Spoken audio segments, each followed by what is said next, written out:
A 2-year-old boy is brought to the clinic by his parents because he suffered from the sudden cyanotic attack that can improve only by squatting. He is referred to the cardiologist, who informs the parents that their son's right ventricle is abnormally large. Which of the following is the most likely the root cause of this boy's heart defect? So pick the point which help us that the sudden cyanotic attack. It means there is a cyanosis.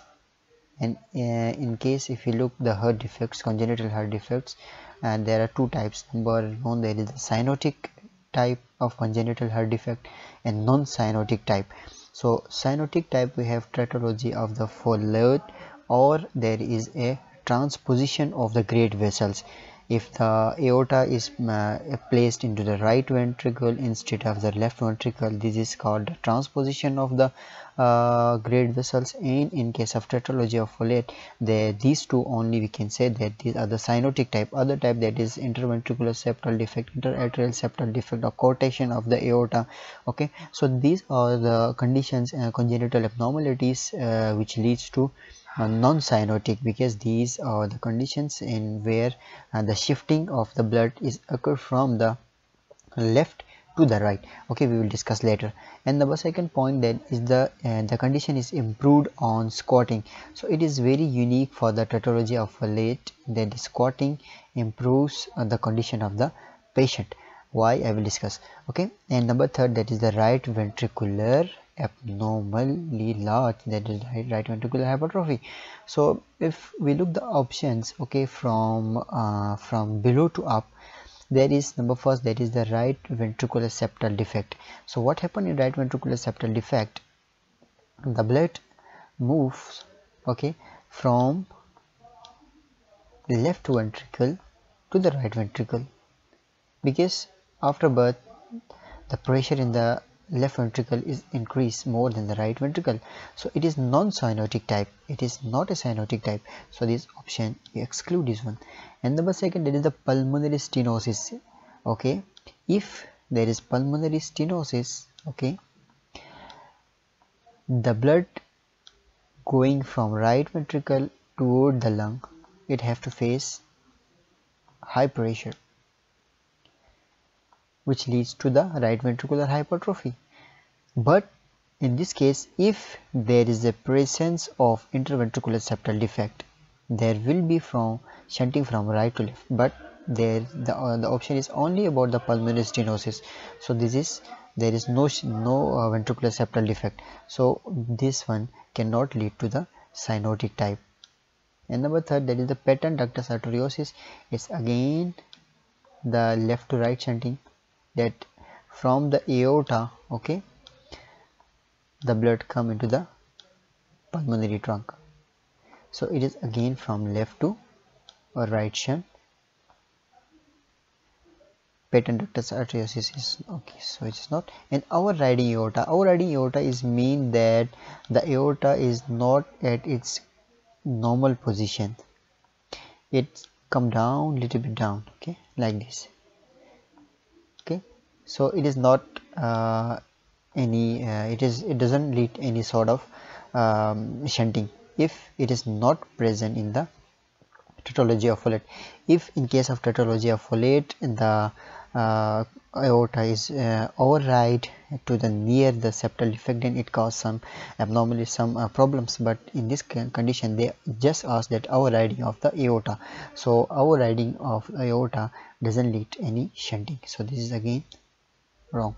And then the last option then is intrasuperior displacement of the infundibular septum. So it is a congenital abnormality or congenital abnormal defect that leads to the tetralogy of follette. Okay, this is the condition which lead to tetralogy of follette during development of the fetus. So tetralogy of follette is a combination of few congenital abnormalities. Number first, there is a septal defect, interventricular septal defect. Okay.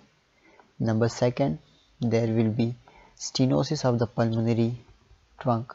Okay, pulmonary stenosis. Number 3, there will be our riding aorta, and number 4, there will be hypertrophy. So in case if there is a stenosis of the pulmonary trunk, it exerts more pressure, it increases the pressure into the right ventricle. When the pressure increases into the right ventricle become hypertrophy, is increasing the size, as it happened in this patient. It increase in size. So the pressure in right ventricle now start to increase.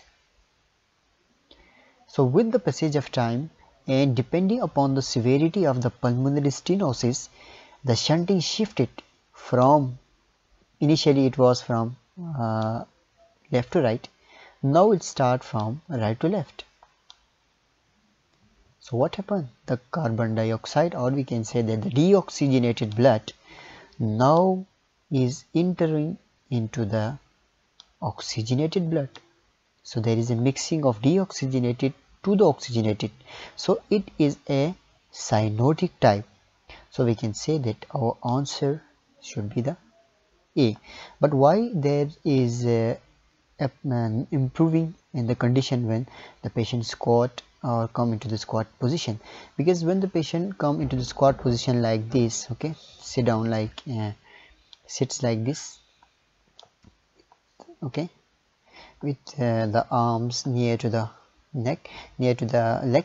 So in this condition there are two things occur. Number first, there is the suppression of the femoral arteries, okay, the downward arteries. When there is suppression of the femoral arteries, okay, the increases, it increase the pressure, it increases the backward pressure, and into the atrial side the pressure start to build up, and finally there is increase in the afterload. When increase in the afterload, the shunting from the right to the left start to decrease, or we can say that the pressure start to build increase into the left ventricle due to increase in the afterload due to the constriction of the femoral arteries, okay, and the shunting from right to left start to decrease, and now there is less chance of cyanosis, less chance of mixing of the blood, okay. So in this condition it increases the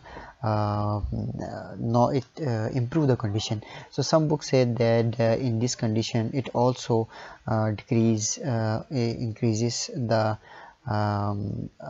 venous return. So I think that this one is more suitable for the condition of the patient during squatting.